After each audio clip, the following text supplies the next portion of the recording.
everyone, I'm Hippo. I'm practicing English by sharing our Chinese daily life, our concepts, customs, our history, and our points. Of course, most of all is our happiness with you, my friend. So, welcome to Hippo Simple Story about Chinese life, Chinese history, and Chinese poetry.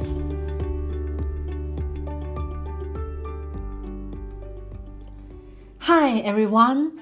Today we share our fresh original poem, 8-line classical style.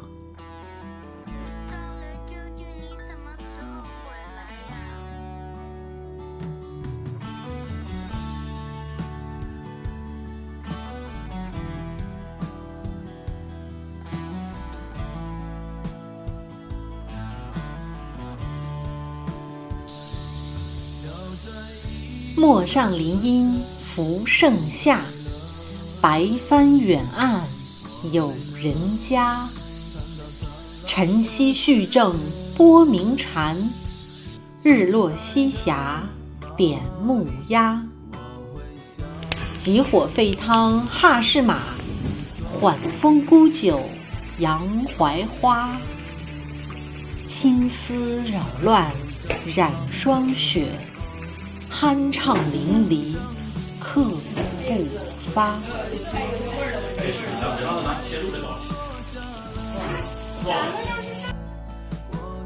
In the heat of summer, my husband lingered by the seashore, watching the rising and the setting of the sun.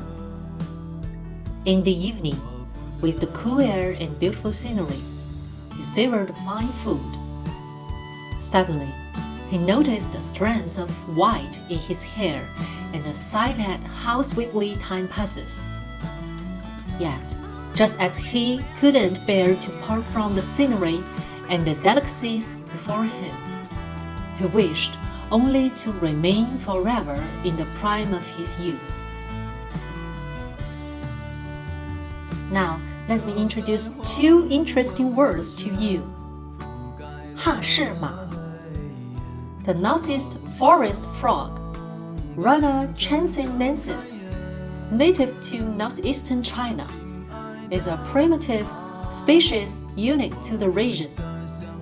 Its fatty extract, known as 哈士马, is considered the essence of the frog. It has high medicinal value and is prized as a natural grain product combining food, medicine, and tonic qualities. 青丝 originally referring to threads of blue-green silk. The term later came to symbolize black hair. In Chinese literary tradition, the imagery of black hair turning white is often used to lament the fleeting nature of youth, the difficulty of achieving fame, or the frustration of unrealized ambitions. Additionally, since qing is a homophone for affection, and si is a homophone for longing, 青丝 is also used as a metaphor for yearning for one's beloved.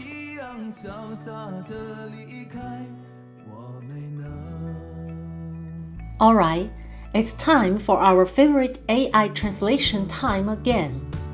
As always, we'll check out two translation versions, one from ChatGPT and one from DeepSeek.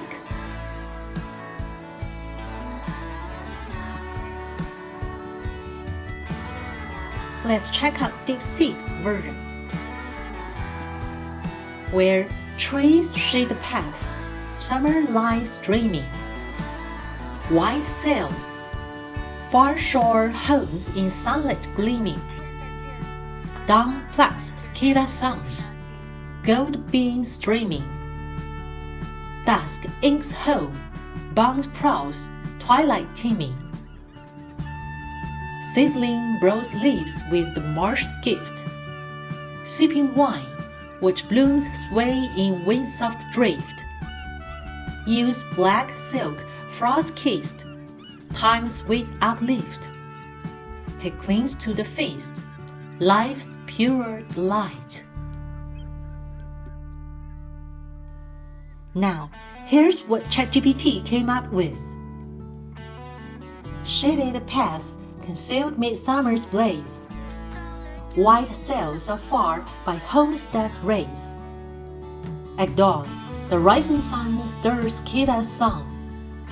At dusk, the crowds return as shadows grow long. The pot boils fierce, where frogs leap high.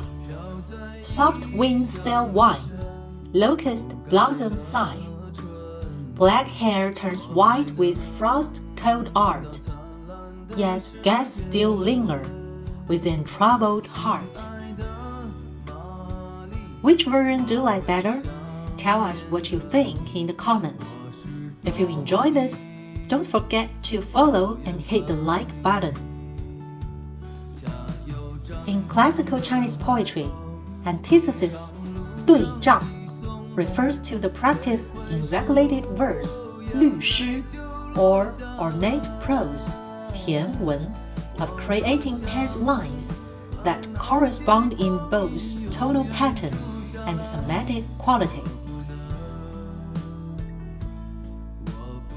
Antithesis means that within a couplet, the two parts correspond to each other in structure, sound, meaning, or logical continuity. This form not only enhances rhythm, but also adds layers of richness and depth. The rules for such correspondence in Chinese are extremely strict, beginning with the words themselves.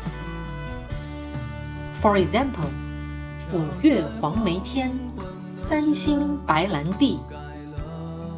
At first glance, the English rendering May is the rainy season, 3-star brandy seems nonsensical. Yet, when we examine it word by word, the ingenious parallelism in the original becomes apparent. The literal correspondence can be said to be nearly perfect. But in terms of meaning, it makes little sense. This is known as emotionless antithesis, 无情对, which mainly reflects the strict requirements for the structure of the characters. Beyond the structure, the lines of a poem should also correspond in meaning and literary expression. For example, in this poem, the third and the fourth lines form a proper antithetical pair. Meanwhile, the fifth and sixth lines also form an antithetic conflict and further correspond perfectly in terms of tonal rhythm and level tone oblique tone patterns. Regulated verse, 律诗, is a highly structured poetic form that pays meticulous attention to tonal patterns and parallelism. The third and the fourth lines emphasize antithesis, as do the fifth and the sixth lines. Alright, that's all for this episode. Next time, we'll continue with another original classical poem. This is People's Simple Story about Chinese life, Chinese history, and Chinese poetry. If you enjoy it, please like, share, and follow. Thank you for watching. See you next time.